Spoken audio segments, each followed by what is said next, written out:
माजी पंतप्रधान व्ही.पी. सिंग यांनी मंडल आयोगाची घोषणा केली होती। त्यावेळी मंडल आयोगाच्या शिफारशी लागू करणारं महाराष्ट्र देशातील पहिलं राज्य होतं आणि शरद पवार हे मुख्यमंत्री होते। या निर्णयाने ओबीसी मतांचा झालेला फायदा शरद पवारांनी अनुभवलेला आहे। ही गोष्ट लक्षात घेऊन पवारांनी पडद्यामागे नवा डाव टाकलाय। थेट देवेंद्र फडणवीस यांच्या नागपुरात ओबीसी मतांचा गेम चेंजर प्लॅन ॲक्टिव्ह केलाय। स्थानिक स्वराज्य संस्थांच्या निवडणुकीच्या तोंडावर ओबीसी मतांसाठी मंडल यात्रेचा श्री गणेशा केलाय। यामध्ये शरद पवार यांची नेमकी काय खेळी आहे, त्याचा निवडणुकीत भाजपला कसा फटका बसू शकतो हेच सांगतो। त्यासाठी हा व्हिडिओ शेवटपर्यंत पहा। विधानसभा निवडणुकीत मोठ्या बहुमताने महायुती सत्तेत आली। त्यावेळी ओबीसीचा मुद्दा गेम चेंजर ठरला होता।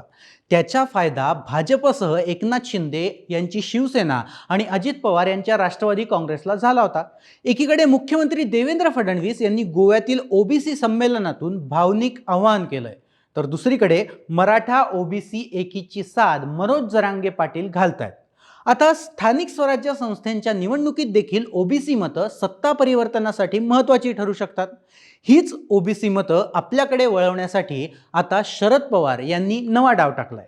भाजपचा गड असलेल्या नागपूरमधून क्रांती दिनाच्या निमित्ताने शरद पवार यांनी मंडल यात्रेला सुरुवात केली आहे। ही यात्रा 52 दिवसाची असून राज्यातील प्रत्येक तालुक्यात जाणार आहे।